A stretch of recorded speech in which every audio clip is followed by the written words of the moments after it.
and this week's Out of Context clip of the week is... You know, I can eat a peach for hours.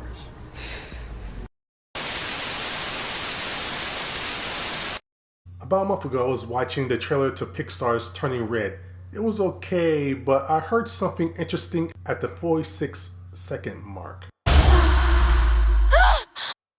Did you hear that? I'm not losing my mind, am I? To me, this sounds way more adult than they probably intended, and I'm thinking that this will be removed in the next trailer and perhaps the movie. So anyway, after experiencing that, I decided to look at other awkward moments in kids' media. So let's begin.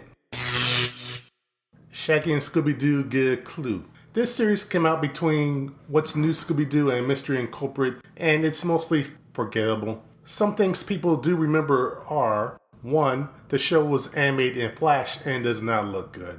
2. For some reason the network felt that the series only needed Shaggy and Scooby-Doo, not realizing that every character in the gang has a point. They can't survive on their own and be enjoyable, so only having Scooby and Shaggy and no one else from the gang to bounce off of course it's not going to be any good. That's not what I want to talk about though. My problem is the opening with a certain character. Look at this. Did I just see him do the Siege Hell? Okay, maybe not, but it seems close enough, right? How did they get away with that? Also, that just seems so random. As random as in Abar the First Black Superman, where a Nazi appears out of nowhere, does the Heil Hitler, disappears from the movie until the end, and when he and the other racists get caught up in the same two-dimensional fan zone prison from Superman 2. Dragon Ball Super. I think the consensus is that the Goku Black arc in Super is its best. While people did have some reasonable and very unreasonable critiques about how it ended, I enjoyed it from beginning to end. That said, there was a scene in a particular episode that made the fandom say, wait, what? Egg-led murderer! Hold your fire! This man isn't black! What? Okay, here's a bit of context for the scene. Trunks, Vegeta, and Goku were trying to stop evil Goku, Goku Black. The military mistakes Goku for Black, so this makes sense, and I'm sure people will say, it's just a coincidence, or maybe it's a mistake in translation. But I don't know, with how Japan has depicted black people recently, especially in animation, I get the feeling they knew what they were doing and just found this darkly funny. Sonic Sat AM. I believe this was Sonic's second series and probably his best. Personally, I think the Sonic films should pull more from this series, but I guess I'm in the minority on that. Anywho, there's a scene between two characters that at the time I didn't think much of, but now... That wolf is nasty, huh, Bunny? Nasty as a one-eyed snake, Sugar. What are you trying to tell us, Sonic Team? And that last image right there, it's pretty obvious that Bunny has seen some things. Milo Murphy's Law. Any show that has Weird Al as a character is alright in my book. And if he plays the main character who is relentlessly optimistic despite Murphy's Law always happening to him, then even better. But this scene from the first season... Today we are starting on a new physics project.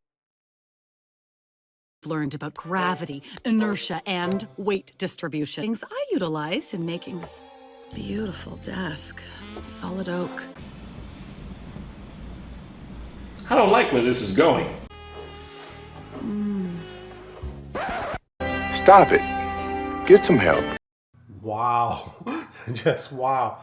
Well, at least it makes her happy. Now that I think about it, Disney XD used to rerun the show a lot, but I don't ever remember them rerunning this episode. I wonder why. I've enjoyed every Spider-Man movie so far, just some more than others. Yes, that includes Spider-Man 3, but the one moment that makes me cringe every time I think about is after when A. Brock becomes Venom. Ooh, my spider sense is tingling. If you know what I'm talking about. Why would you do that? I sincerely believe that it was at this moment when director Sam Raimi just threw up his hands and gave up on the franchise. He probably thought, screw it, I'm making that Oz movie now. Incredibles 2. You know how earlier when I said that at the 46-second mark of turning red seemed a bit adult? Well, I noticed something while watching The Incredibles 2. It's the fight where Elastic Girl is fighting the villain.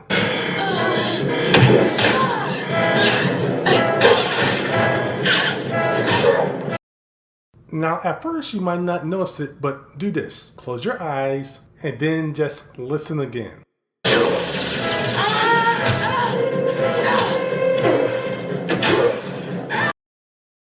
Honestly, I'm not sure how Disney let Pixar get away with that. I can just imagine the director and the animator's expression while they were coming up with this.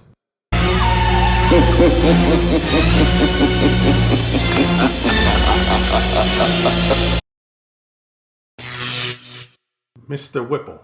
If you're of a certain age, then you'll remember the Charmin commercials with Mr. Whipple, trying to stop all the women from squeezing the Charmin. As a kid, I always felt for him because those ladies could puncture the plastic and ruin the roll. As an adult, I'm thinking, are they all getting off on this? In one commercial, the usual happens, but then Mr. Whipple looks both ways and says, "If you only knew, Mrs. Logan, I can't resist it myself. I like to sneak a squeeze on the sly. Squeezably soft. And that fragrant Charmin is added. Nice touch." Is this a fetish of his? Is he always admonishing the women for this because he's jealous of them getting in his way of his squeezing time? The world may never know. And the award for the one scene that will take you from puberty to adulthood within 6 seconds goes to the XMen Evolution scene where Rogue learns how to dance. Okay, so maybe this needs some context. In the Season 1, Episode 8, named Spike Cam, the young bony hero Evan Spike did bad on a school test and the teacher gives him another shot by detailing his life via video. The episode centers around Sabretooth trying to bait Wolverine to fight him, so he's plotting to grab one of the kids, but that's not important right now. What is that Rogue is trying to learn how to dance for play. Oh, you're like a walking zombie or something. Hey, listen, Rogue. How about you shed them gloves and give K-Girl a tiny tap? What? No way! Well, they complain, but Spike is able to convince them maybe they really want to, perhaps. And then this happens.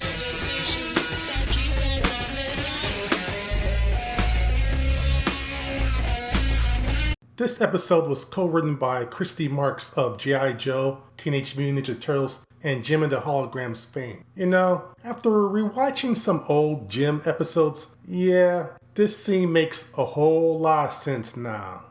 Well, before I go, here's a quick montage of some clips I didn't have time to put in the video and talk about. Marcy, I didn't know today was your birthday. Yep, I'm 18, able to legally vote. She did one on me. You're a ballbuster. Well, it looks like Mama's having pork chops for supper. The Care Bears. Onward, sail Shuma!